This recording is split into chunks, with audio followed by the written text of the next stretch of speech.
Please stand for the Pledge of Allegiance. I pledge allegiance to the flag of the United States of America and to the republic for which it stands, one nation, under God, indivisible, with liberty and justice for all. Last week, we were saddened to learn about the passing of Rotarian Jim Miller. Jim was the force behind the creation of our very robust scholarship program. In 2008, we did not have a scholarship program, and Jim was determined that we should. Since then, over 30 students have graduated from the program, and 25 are currently being supported with a financial award and mentorship. We will award 5 new scholarships in the coming weeks. His first mentee, Brandon Holmes, sent this note earlier today. I hope to return to Milwaukee someday to help support Rotary. Currently, I live in Las Vegas, working as an executive for the Boy Scouts of America. This wouldn't have been possible without Rotary and Jim. Let us take a moment of silence for Jim and his family.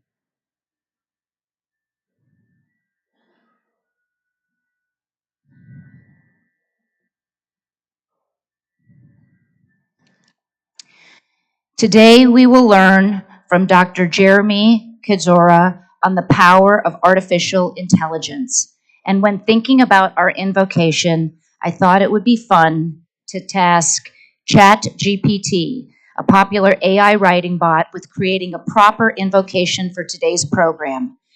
Jeremy prompted ChatGPT to create the invocation using our guidelines and reworked the invocation in the style of Shakespeare for fun.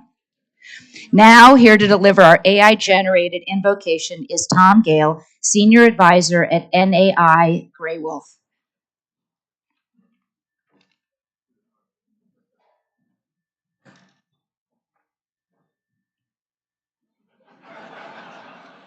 Thank you, President Hauser.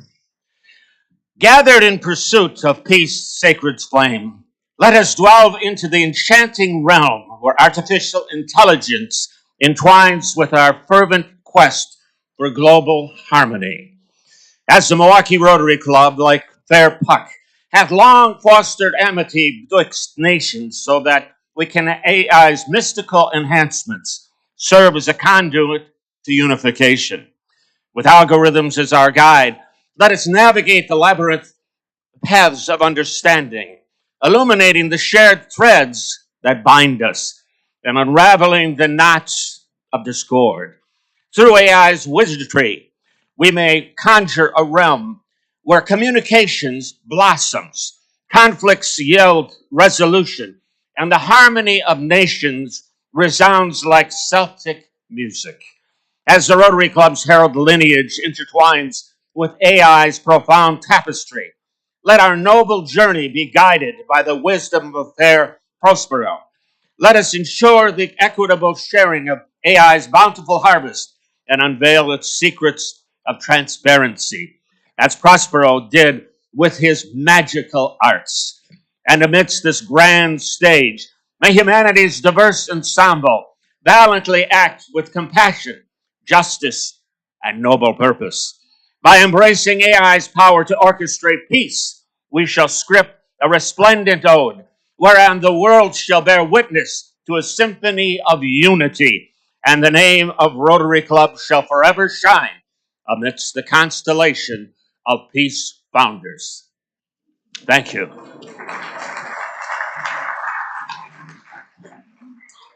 Thanks, Tom.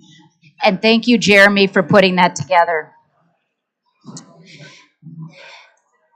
Special thanks to John Dalinger and Pat Cronin for greeting us today as we gathered for lunch, and to Alex Zamora, who is hosting the new member table. I'd like to welcome our virtual audience. We are happy you are able to join us today via the live stream.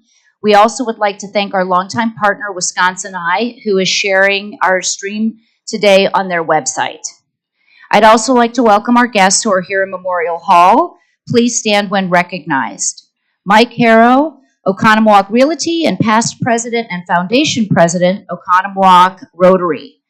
Kristen Islow, Nordstrom's. Kendall Brunig, Sunset Investors.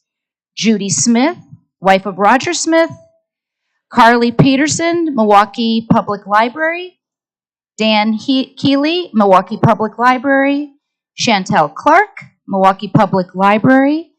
Liz Notling, Executive Agenda. Judge David Borowski. And Dan Schiller, I Have a Dream Foundation. Thank you for coming to Rotary today.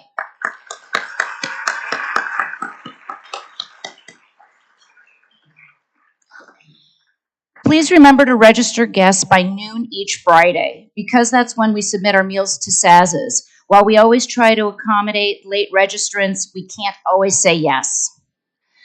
Club business. Throughout 2023, we are celebrating the 110th anniversary of our Rotary Club and reflecting on moments in our history. For example, in 1968, RCM established its charitable trust, modeled after programs in Madison and Indianapolis. What is now the Rotary Community Trust was seeded with $3,500 in pledge commitments from past presidents.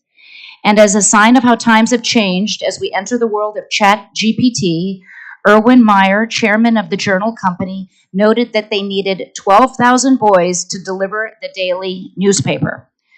The 7th edition of Rotary Through the Years highlights what our club was up to in the 60s and the 70s. You'll find copies on your tables and in your emails. Be sure to check out the great history of our club. Have you seen the cover of the July issue of Milwaukee Magazine?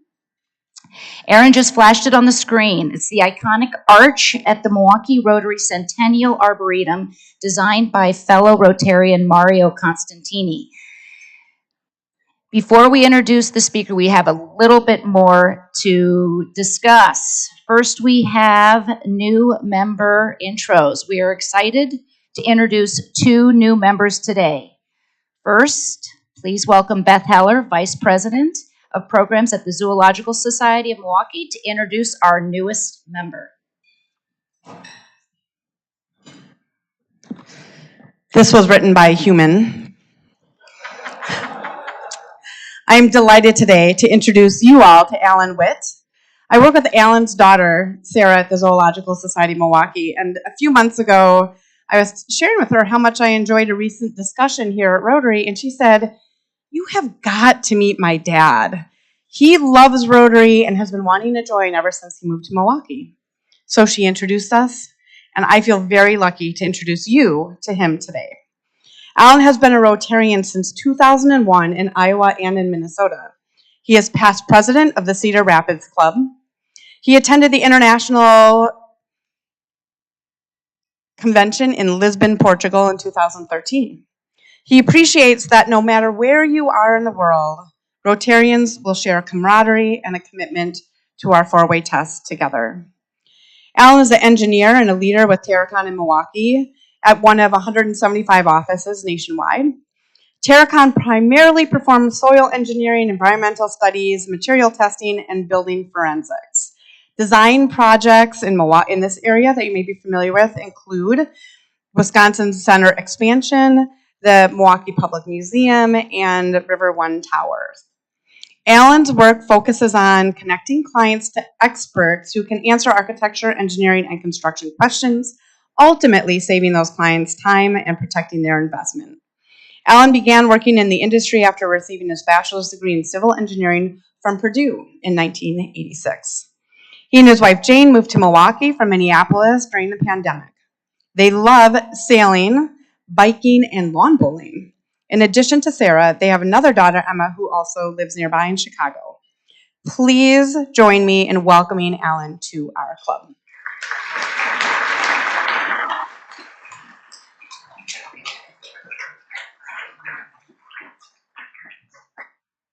No comment.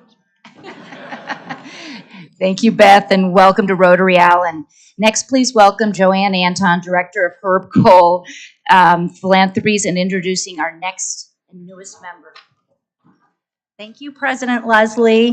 Good afternoon, everyone. It is my pleasure to now introduce our newest member to Rotary, Preston Cole. Preston is the Director of the Department of Administration for the City of Milwaukee, having been appointed earlier this year by Mayor Cavalier Johnson. Prior to this role, many of you probably will recognize Preston because he served as the Secretary of the Wisconsin Department of Natural Resources under Governor Tony Evers. As the governor's transition director, I had the good fortune and the privilege to be able to help recruit Preston to that position. When we were just getting started trying to figure out how to stand up a new governor's administration, we start the process by sitting around a table and talking about the gold standards of talent. And the conversation went something like, well, wouldn't it be so great if we could get someone like? And then inevitably a name like Preston Cole would be dropped into the conversation. And I was like Preston Cole, let's go get Preston Cole. And so we did. And the state of Wisconsin was that much better off that he accepted that position where he served with distinction.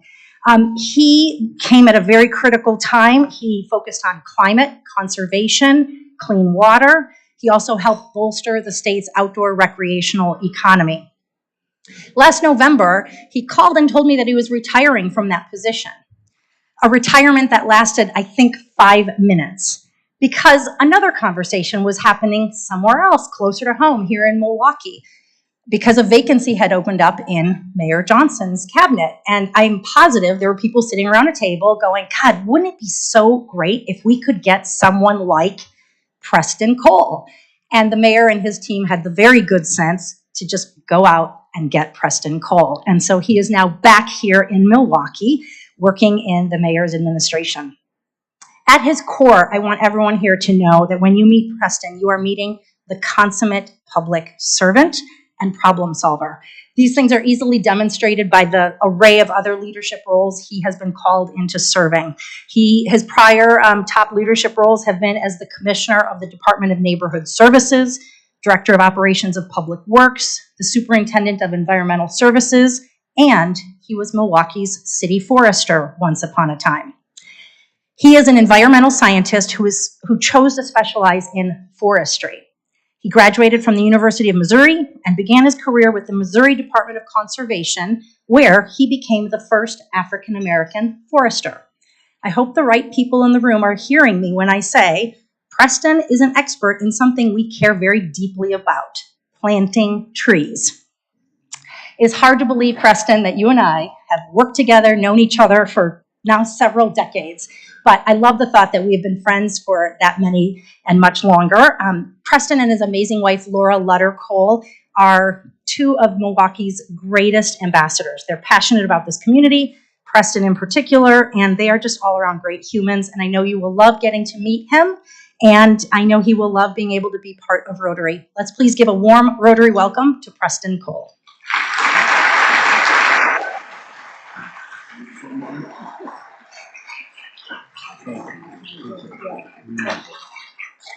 Thank you, everyone. I have my own story about the Rotary.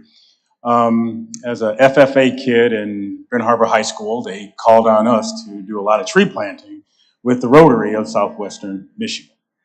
And so in earnest and working on, a number of projects planting trees around Southwestern Michigan, one day it dawned on me, I'm like, I could do this for the rest of my life. And I have chosen to plant trees the rest of my life in a lot of different places.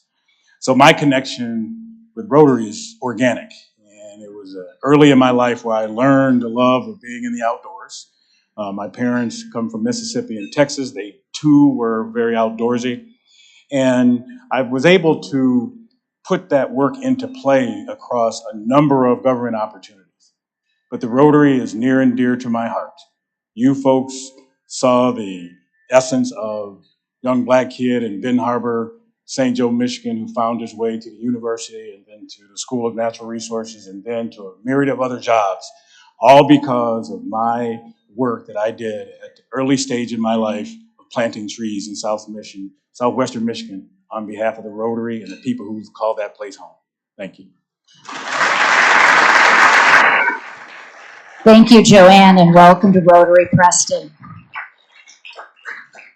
Next Tuesday, July 18th, our meeting will not be held in Memorial Hall. We are going on the road. We will gather at MKE Urban Stables located at First and Lincoln. The stables is home to the Milwaukee Police Mounted Patrol, equine assisted therapy programs for teenagers and veterans, and a police community relation program. As Rotarians, we are very proud of the critical role that we played in the development of this one-of-a-kind national model. What you need to know: we are flipping the script.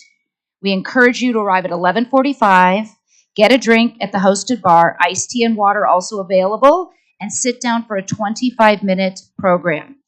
Then we will enjoy some bluegrass music and a picnic buffet provided by Saz's.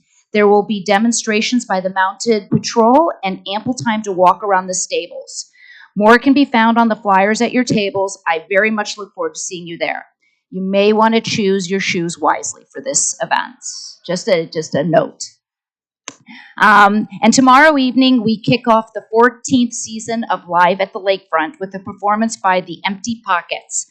Described as quirky and charismatic, the Empty Pockets deliver brash rock and roll music with unrelenting hooks, soaring vocals, honest lyrics, and carefully crafted songwriting. Again, more information can be found on the flyers on your table and in the weekly emails.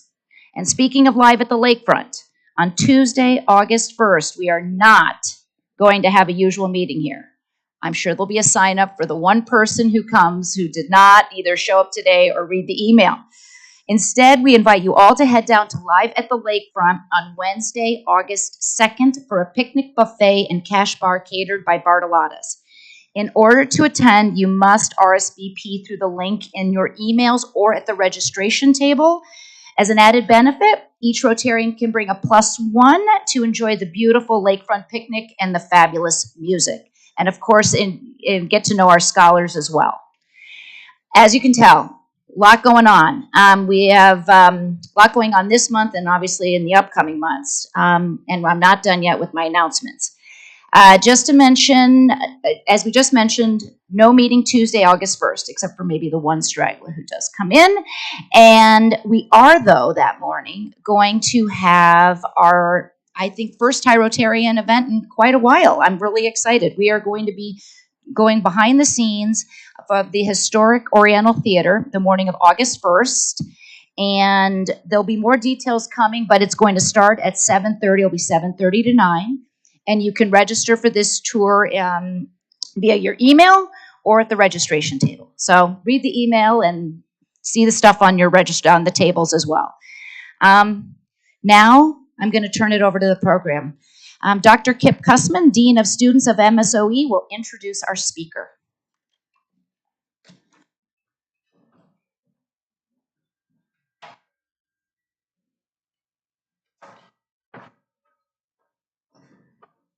Thank you, President Leslie. Good morning, everybody. Good afternoon.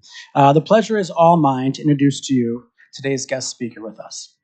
In September 2019, thanks to a generous $34 million gift from MSOE Region and alumnus, Dr. Dwight Derricks and his wife, Diane, MSOE opened the Dwight and Diane Derricks Computational Science Hall and launched a new Bachelor of Science degree in computer science with a concentration in applied artificial intelligence. This transformational gift helped position MSOE at the forefront of AI education. In a few short years, the computer science program has grown into one of the university's largest, and the momentum from that gift continues today. On March 1st, 2023, Dr. Jeremy Kedziora was named the People Power Endowed Chair in Artificial Intelligence at Milwaukee School of Engineering. Kedziora is an award-winning researcher and scientist with 17 years of experience developing new methods in machine learning. Also Bayesian, I always say this wrong, Bayesian inference and game theory. Previously, he was a director of data science and analytics at Northwestern Mutual, where he managed the development of machine learning and modeling efforts focused on cybersecurity. Prior to that, he led product development at financial tech startup Giant Oak, where he focused on natural language processing. He also served for 9 years at the Central Intelligence Agency as chief methodologist, where he led applied R&D efforts in data science and modeling. He holds a PhD in political science from the University of Rochester and a BS in chemistry from the University of Wisconsin at Madison. He has also taught at the University of Wisconsin and serves as an advisor to multiple fintech startups. Fellow Rotarians, please join me in warmly welcoming to the stage Dr. Jeremy Kedziora.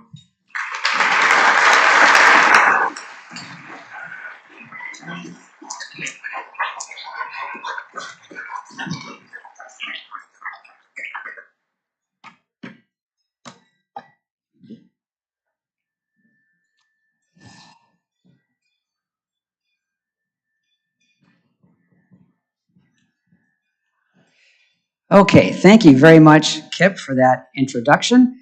As Kip said, I am Jeremy Kedziora. I am People Power Endowed Chair of Artificial Intelligence at MSOE.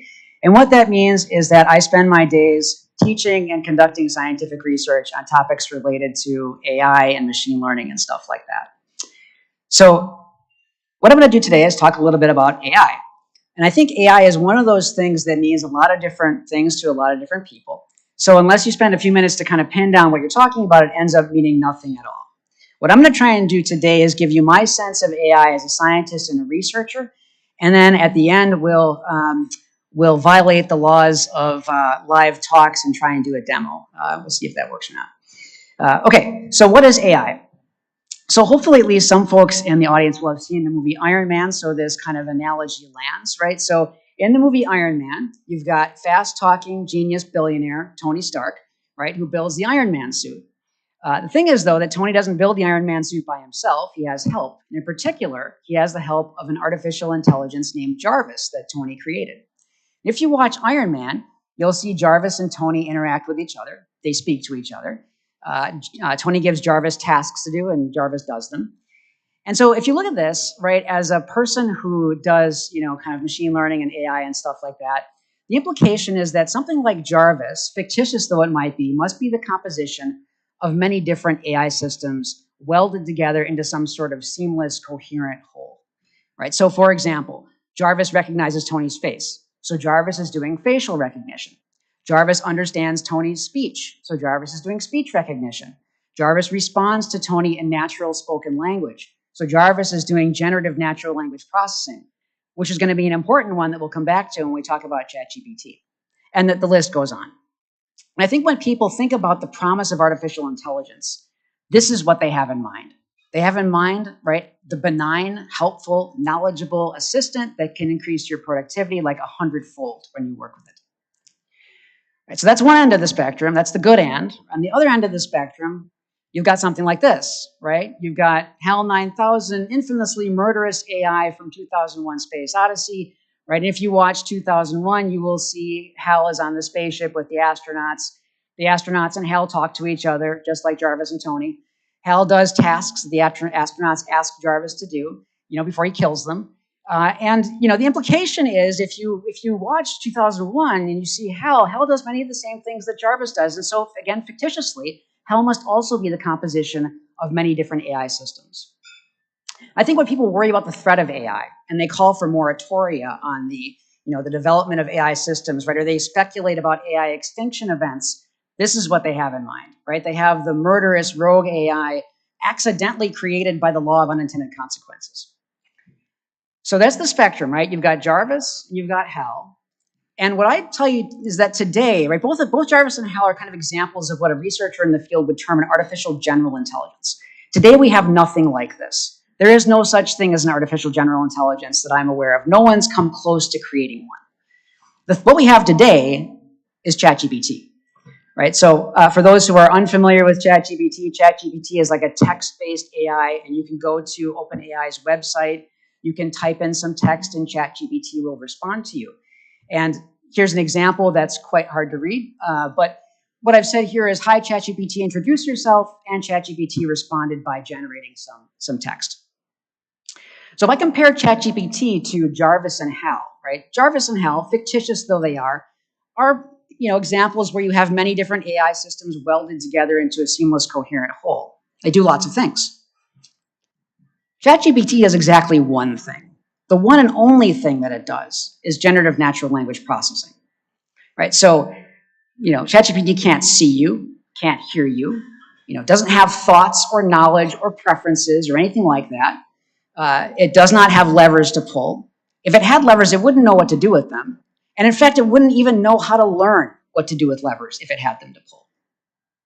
Right? So by contrast, right, compared to, fictitious examples of artificial general intelligence like Jarvis and HAL, something like ChatGPT is extremely limited and not in any sense a close approximation or an example of an artificial general intelligence. Right? So there we have it, right? We have the spectrum of the possible in the future, the reality of now. Let's talk now a little bit about the history of AI. And so a couple lessons I want to kind of leave you with here. The first of which is that artificial intelligence is not new. And in fact, in many ways, artificial intelligence, just like nuclear weapons, is actually a World War II era technology. The first people who started doing work that was called artificial intelligence started doing that work in the late 40s and early 50s. And at the time, they would have thought of AI, as you can see up there, as any technique which enables computers to mimic human behavior. Probably one of the most famous examples of AI that came out of this era was that somebody taught a computer to play checkers like pretty credibly, pretty effectively. So fast forward 30 years, and now it's the 1980s. There have been massive increases in computing power, and debugging is no longer kind of a literal thing. And that has allowed researchers to focus very heavily on a subfield of AI called machine learning. Right? So in machine learning, what you do is you give computers data, you tell them how to learn from the data, but you don't tell them what to learn. And they learn independently from the data that you've supplied them. That was extremely fruitful in the 80s, the 90s, and the early 2000s. But then again, 30 years have passed.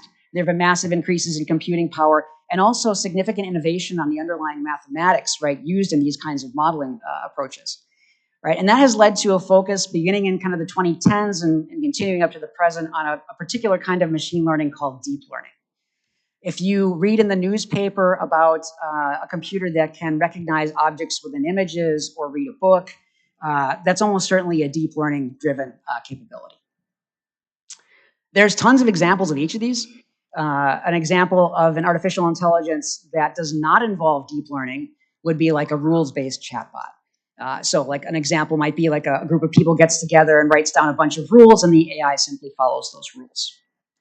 My own kind of research in grad school on game theory would have fallen into this AI but not machine learning category. Machine learning, right, there are tens of thousands of examples of artificial intelligence machine learning capabilities. And I have a kind of a short list here that I brainstormed when I was putting this together.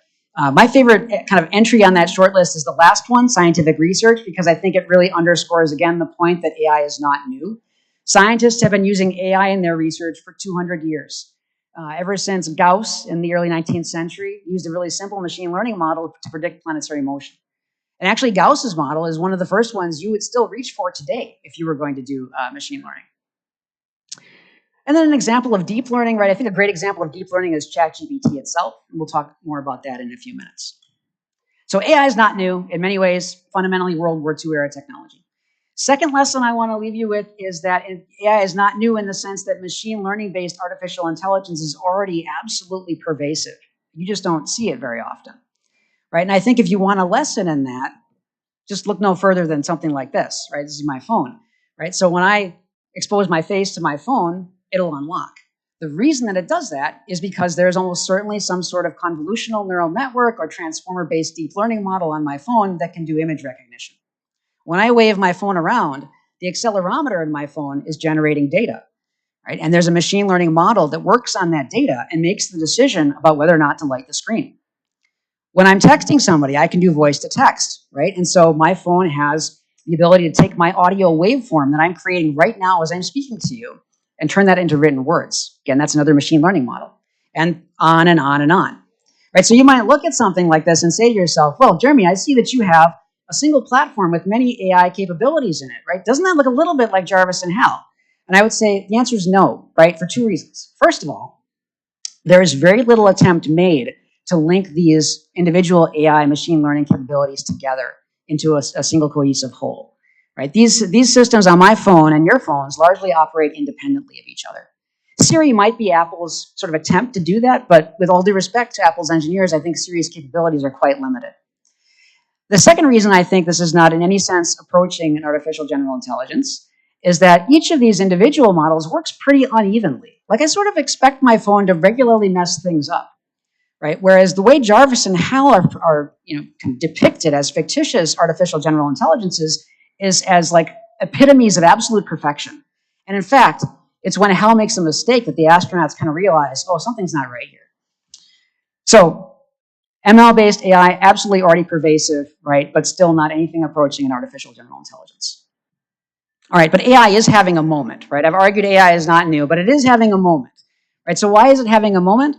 I would say it's having a moment because a particular kind of AI called generative AI has really entered the public consciousness because it's been made very accessible. Right? So let's talk a little bit about generative AI, and then we'll talk a little bit about ChatGPT. So I just said a minute ago that machine learning is a form of AI that learns from data. Right? You give it data, and you tell it how to learn, and it will learn stuff without you telling it what to learn. Generative AI is a form of machine learning that uses that learning to create new content. Usually when we think about generative AI, the tasks that we like it to do would fall into three kind of buckets: transformation, generation, or prediction.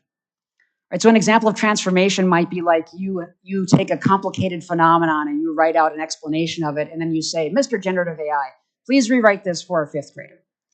An example of generation might be, I'll give a generative AI a short text description and I'll ask it to create something that's consistent with that text description. And an example of prediction might be like, here's an image and I have some missing stuff in that image. Please, generative AI, fill in the gaps for me. That last one, I think, is one you actually see depicted in pop culture all the time. Like if you've ever seen a police procedural show and, you know, the investigator has this like grainy bad image of the bad guy and goes down to the tech lab and says, you know, enhance, right? And then the tech guy does it and all of a sudden there's this crystal clear image, right? The way that would work in the real world is that you'd use a denoising deep learning algorithm, which is a form of generative AI to do that job. In general, generative AI is going to require a user-provided prompt, can't take action by itself, and then it will create content in a way that's consistent with that prompt. So let me give you a non-ChatGPT example of this. Right? Check out that castle on the right there. That's an AI-generated image. What I did to create that was I gave a generative AI a text prompt, and that prompt is at the bottom there. Right? So I said, castle perched atop a rock overlooking the ocean, hidden in a valley with mountains, blah, blah, blah, blah.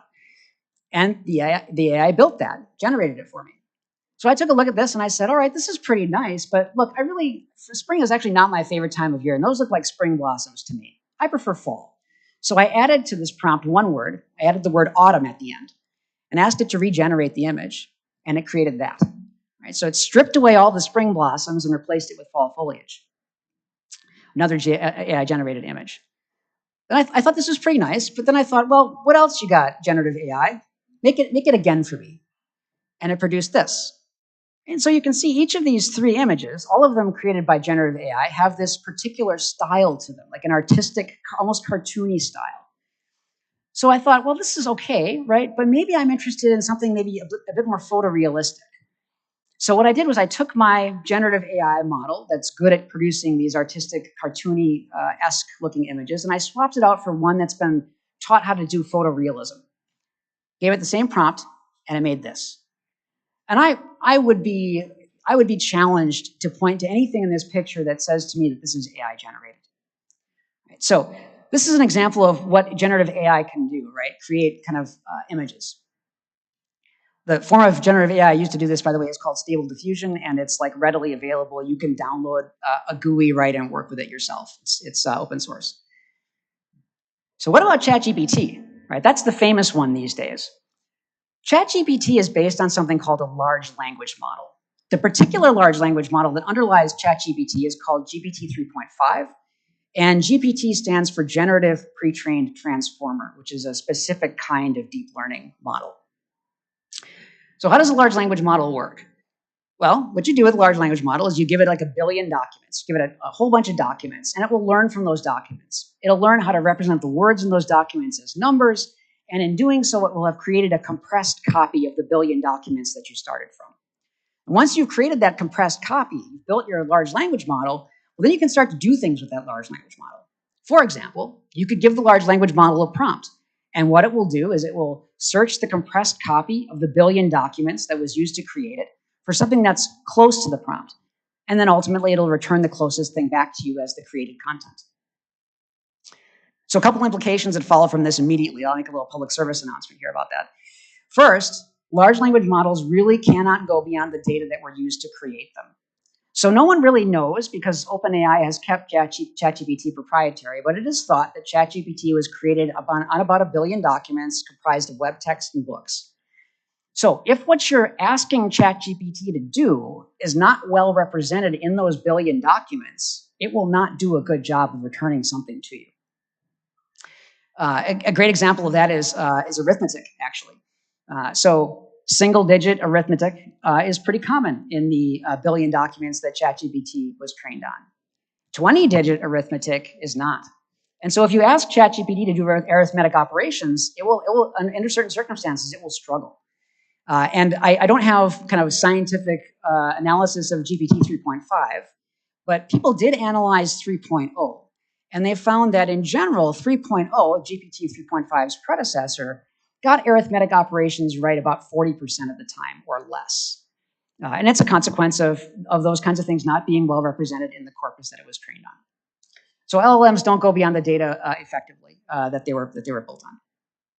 Second public service announcement is that the information that's been encoded in a large language model will actually always be a little bit worse than what you could get out of an internet search.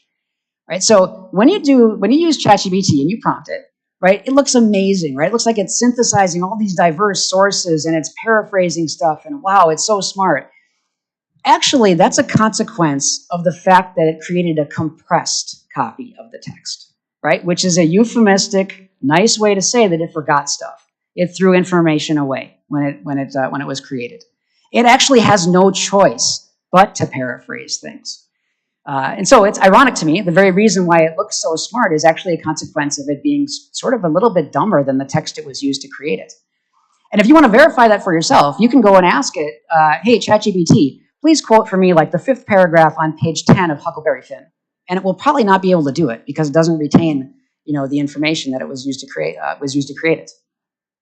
Contrast that with a Google search. You do a Google search, you will get documents back verbatim. And that's because Google does not compress text in the same way. Third public service announcement for the security-minded folks right here. In general, people often operate large language models in a fixed capacity. So GPT 3.5 does not change when you prompt it. It's thought to be comprised of about 175 billion parameters. Those parameters do not change. They are fixed. They are constant. And what that means is that there is no reason why a large language model needs to retain proprietary or confidential information. Should be perfectly possible to build a large language model system and a ChatGPT-like capability that doesn't compromise the confidentiality of your data or your information when you use it. Now, OpenAI may choose to do that, right? They may choose to retain prompts if you give them to OpenAI, but that's a policy choice, right? That's not an intrinsic feature of how a large language model must work. Okay, so do I dare try this? I'm gonna try this. We'll see what happens here. Let me see if I can get on my phone here to use ChatGPT. Or I can try it with the local network. We'll see if that works. So what I wanted to do is I wanted to just like show you, because I think it's quite powerful. If you had never used it before, I wanted to show you what ChatGPT is capable of. And I have a backup if this doesn't work, which it seems like it's not going to. All right, well, there's another public service announcement. ChatGPT's servers are sometimes a little bit dicey. Okay, so let's suppose that you're, and I'm sure everybody in this room is way past this point in life, but let's suppose you're like fresh out of school, right, and you're at a new job, and you really want a vacation, right? You want to ask your boss for a vacation, but you're a little intimidated, so you think to yourself, all right, I'm going to offload this. I'm going to have ChatGPT write an email to my boss for me, ask for vacation. So what you could do is something like this. You could take ChatGPT and say, I want you to act as my personal assistant. Please write an informal email of no more than 100 words to my boss asking for a week of vacation. Use a friendly tone and do not justify the request, right? And when I entered this prompt earlier today, this is what ChatGPT generated in response, right? It generated this, I hope this email finds you well. I wanted to drop you a quick note to request some time off. I would love to take a week of vacation, blah, blah, blah, blah. And it took all of like 10 seconds to do this. So that's pretty simple. That's pretty straightforward. You could kind of offload these sort of menial administrative tasks if you want to. So let me give you another one, right? Let's do something a little more in depth. Let's say you want to start exercising. You don't exercise now, but you want to get in shape. You don't know anything about exercise or how to put a workout program together. And maybe you think, I shouldn't need to pay for this. I don't need to hire a trainer to do this for me. This information should be available, right? So you turn to ChatGPT and you say, I want you to act as a personal trainer. I will provide you with all the information needed about an individual looking to become fitter, stronger, and healthier through physical training. And then at the end of this, you say, my first request is, I need help designing a calisthenics exercise program for someone who wants to gain strength. So I did this earlier today, and ChatGPT responded with the bottom there and said, certainly I can help you design, this exercise program. And then what does it do? It asks me questions. Rather than spewing, stuff kind of mindlessly, it seeks to clarify the requests that I've made. It asks me, hey, are you a beginner, an intermediate, or advanced? How much time do you have? Do you have equipment? Are you injured? What are your goals? Right? And so I thought, all right, that's great. Let me answer ChatGPT's questions, and we'll see what it responds with. And so I said, look, this person is intermediate. They'll be training at home. They will train 5 days a week for 1 hour. They want to do one-arm pull-ups, which is a real thing. I had to look that up. And they have no injuries. Right? So I gave ChatGPT this, and it generated this, and actually quite a lot more that was off screen. I couldn't screenshot it all. But if you look at it, right, with a critical eye, it does try to encode the idea of progress toward this specific goal that you set for one-arm pull-ups. All right, let me do one more thing, another kind of public service announcement type thing. Yeah, I think I'm okay still. Okay, so last thing I'll show you, and I won't generate this live, or maybe I won't be able to do it.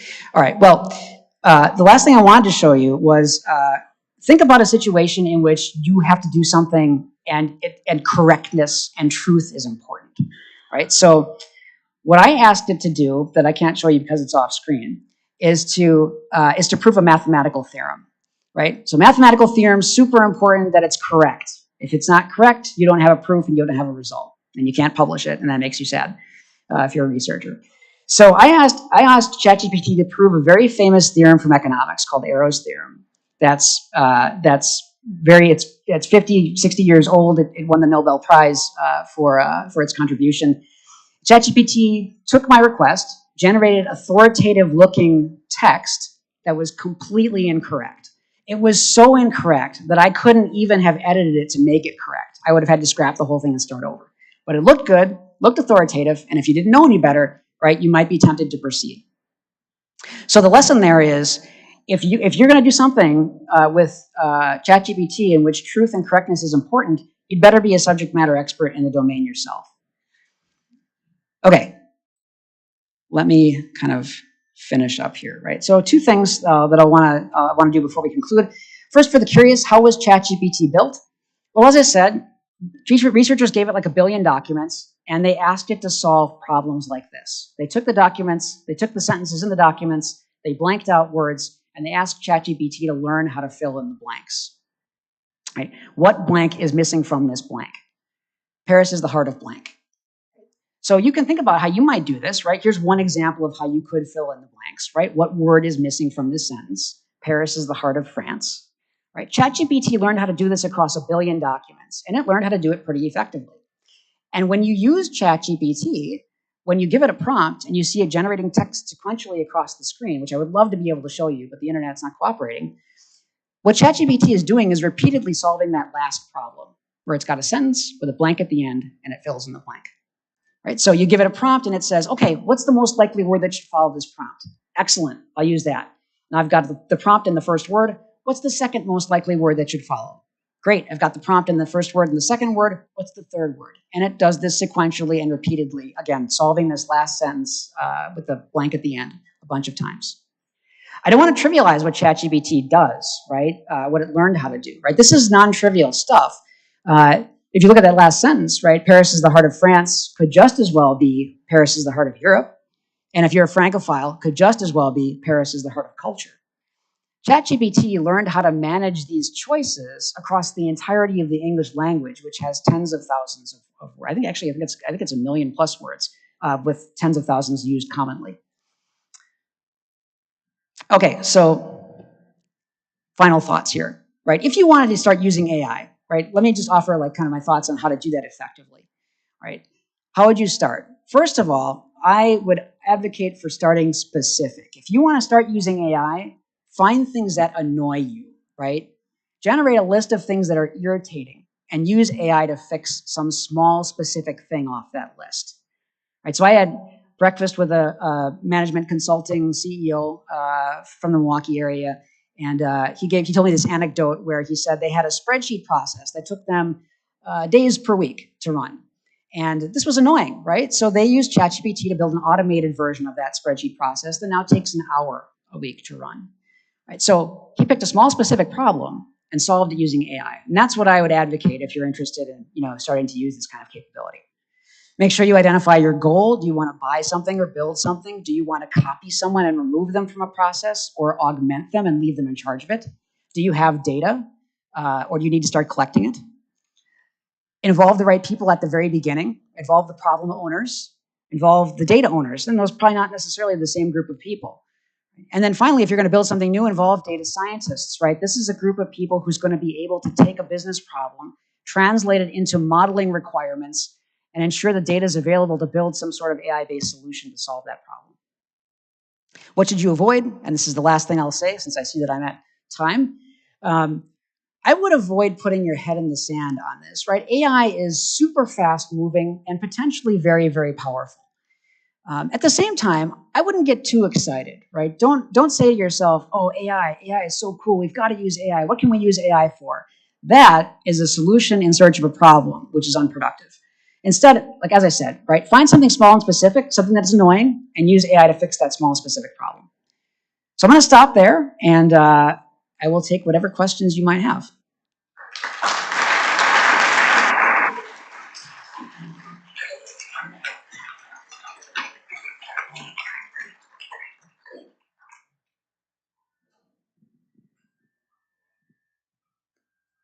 I always have to have a question. I was listening to a report the other day on NPR about actually using AI in the intelligence community. And one of the things that they said was, well, we don't have to worry about some of that because everything that's in ChatGPT, the most recent was 2021. And so I guess my question is that sort of underlying bit of database, for lack of a better word, is that something that is dynamic? And so as things change and facts change, and does that change, or is it a point in time? That's a great question. As a former intelligence officer, we're never called intelligence agents, just to be clear. Or as a former intelligence officer who spent 9 years at the CIA, I am very skeptical that they would be able to use ChatGPT for anything. It kind of in response to the larger meta issue there. The dynamic nature of the underlying data that was used to create ChatGPT. So I think Sam Altman, the CEO of of OpenAI, the company that created ChatGPT, has asserted that it cost about $100 million to train ChatGPT. So that's not something that you're going to want to do, kind of every day. So even if you did have access to dynamic data sources, the cost to continually update 175 billion parameter on a server farm that generates like a non-trivial amount of, carbon dioxide would be like pretty extreme. So my sense is that the way that OpenAI is doing this is not to use some sort of continuously evolving dynamic data set, but rather to kind of train at intervals, right? And if you look on ChatGPT's website, I think what it says at the bottom is that it's currently using the May 24th version of the model. So on some fixed interval, I think what's happening is it's retraining the model, almost certainly because they've added extra information to the data set in some way. But the larger point that you made is right on, which is that the data set is going to be fixed, right, and end at some time point. And so any information that happens after that time point will not be incorporated into ChatGPT. Thank you so much for your information and presentation so far. With your government background, I'd like to know how government agencies use artificial intelligence with what you're able to share with us. Yeah, I mean, as a former CIA officer, I have insight into the intelligence community, which is a community that is not maybe a good one for me to share information and examples from, right? So, I'm happy to do a nice talk here, but I don't want to go to jail. So, I will tell you that. So, if I go back here to the phone example, right? Here you've got a whole bunch of machine learning systems, right? They're like one-off systems intended to solve specific problems. When I was at the agency, this is essentially how AI operated there, right? You'd have individual researchers solving one-off problems by building a model, and sometimes that model, actually at the beginning of my time there, usually you'd build a one-off model to use at one-off time, right? To inform one particular research paper that was going to go down to the president or to Congress or something like this. And then that model would be left, kind of, lying around. And at the end of my time there, they were starting to think about building kind of ongoing, living, enterprise-wide, kind of AI capabilities to solve problems like, all right, we want to be able to issue macroeconomic predictions for a given country with an off-the-shelf model like that, right? And so you'd have some sort of, continuously existing AI capability to do that. But that was an evolving capability. It's not like they had built some sort of, ChatGPT-like thing well ahead of OpenAI, and they were just keeping it secret from everybody. Thank you. So today we have ChatGPT 3.5, and the future is Jarvis, right, and HAL 9000. So, in your view, what are the next key milestones that we're going to see in the evolution of AI? Yeah, that's a great question. Hopefully, the future is more Jarvis and less HAL. But I think one of the key things from my perspective is, when you look at Jarvis and HAL as they're fictitiously, as they're represented, right, fictitiously, they are adaptable, like self-adaptable, right? They choose their own kind of learning objectives. And, like other pop culture kind of AIs, like Cortana from Halo or something, does the same thing, right? They're kind of self-guided, right? They self-adapt and choose what their learning objective is. All of these things, like on this iPhone here, right, or ChatGPT, none of those have that kind of self-adaptation. So I actually think that's one of the key things that has to happen is, under the current paradigm, you have to have the ability for these algorithms to identify a new training problem and kind of build their own approach to training and learning against it, right? Currently, that's all human provided. But having the self-adaptation ability to do that is, I think, a necessary bridge between something that's just fixed and static, like all these things on the screen, and something like Jarvis or HAL. Thank you. So continuing on that topic, don't you think autonomous vehicles are approaching that self-adaptability, self-awareness, and self sort of control? I've never worked in the self-driving car space. My sense is that's an extremely difficult problem to solve, and what I kind of view as the lack of progress over the last 5 years in that space is an indicator of just how very difficult that problem is to solve. So approaching, I'm not sure. I also don't think that those are. I think you're probably right though to observe that those are compositions of multiple AI systems working together. What I don't think though is that they're in any sense self-adapting, right? They're not like self-learning on the fly. It's not like there's an AI in the Tesla car and it's saying, oh, look at this. There's a new sign I've never seen before. I need to build some sort of, kind of image recognition that can identify that sign and tell me what it does and this kind of thing. There's nothing like that as far as I know. Perhaps I'm wrong because I've never worked in self-driving cars, but I could see a follow-up. What about the Mars rover? What about the what? Mars rover and the helicopter? Yeah, again, that's not an area in which I have expertise, but I would suspect that whatever artificial intelligence is used to operate the Mars rover is sort of or at least when it was deployed, is antiquated at the current time. Hi, thank you for being here. I'm sure this could be a whole talk on its own, but do you have any thoughts on the use of AI in generating and disseminating misinformation? I think that's a big danger, right? That's a super dangerous thing. And it can happen in a couple of different ways, right? It can happen in the example that I gave with Arrow's theorem, right? That it tries to give you the right stuff and just messes up because it doesn't have the expertise, right, to within its corpus to be able to do the right thing, and doesn't have the guardrails to prevent it from doing the wrong thing. I also think, though, that there's certainly plenty of opportunities here for bad actors to consciously, right, build systems that can generate misinformation. There is an entire class of models called generative adversarial networks that is aimed at detecting synthetically created data. And so I think you're right? There is it's a big topic, could be a talk in and of itself. There is a serious danger of people who want to do malicious things using these kind of capabilities to do exactly those things. But there's also pushback, right? There's also segments of the AI modeling space that's aimed at detecting and preventing that kind of stuff. A lot of people go to college because they want to prepare for jobs. And a lot of people worry that artificial intelligence will steal jobs away and make people less valuable.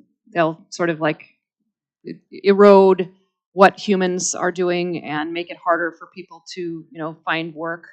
I was wondering what you tell students, or maybe do your students worry about what they should be majoring in? Is there any area that's not going to be disrupted and turned upside down by AI? If a kid's in college today, what should they be studying for the future? Yeah, I think my sense is that there is no area that will not be in some way disrupted by something like a ChatGPT-esque capability. As for what people should be studying, right, at MSOE, as I'm sure Dr. Walls would tell you, or Saj, our students have a lot of focus, right? So they're focused on kind of engineering education and technical ability and stuff like that. At a kind of a bigger, like a UW-Madison, like I went to undergraduate, where you have maybe a lot more flexibility and choice in how you construct your earned expertise. I think for a student going to a place like that, I think there's a couple things that you want to consider focusing on, right? I think you'd want to consider trying to find a way to expose yourself to things like prompt engineering, right? So if I go here, right, the top thing here is my prompt, right? And the bottom thing is ChatGPT's response. Whoa, no OCR, thank you. And so this particular, you can see I've written this in a certain way, right? I've said, here's your role. Here's your task, right? Here are details for your task. It is non-trivial to figure out how to change that to get exactly what you want, right? That is called prompt engineering, and I think it's probably going to be an emerging like field of kind of expertise, right? So for people going to college, right, one suggestion I would make is like, get yourself exposed to that kind of thing.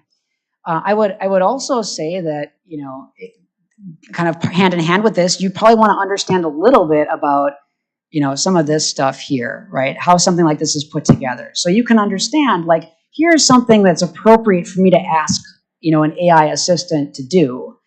Here's something that's not appropriate for me to ask an AI assistant to do. Write an email to my boss asking for a vacation, totally appropriate.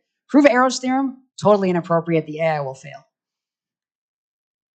Your focus today has been on ChatGPT, clearly the big dog, the OG of AI, if you will.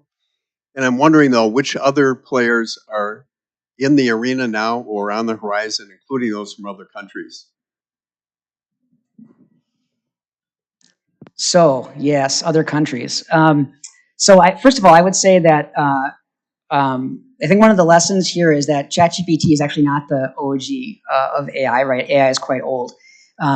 And expanding that a little bit, actually Google and Microsoft and other companies have kind of equivalent large language models that they've simply made less accessible, right? Which is why you don't hear about them. So there's a number of kind of players in this market, and you'd recognize most of their names, right, as the big tech players.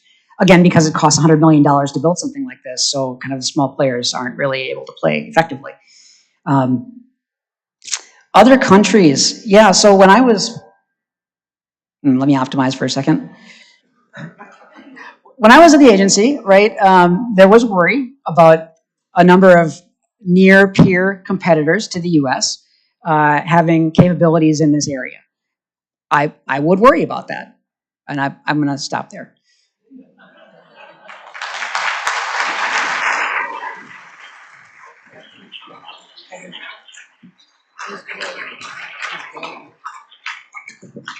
No problem.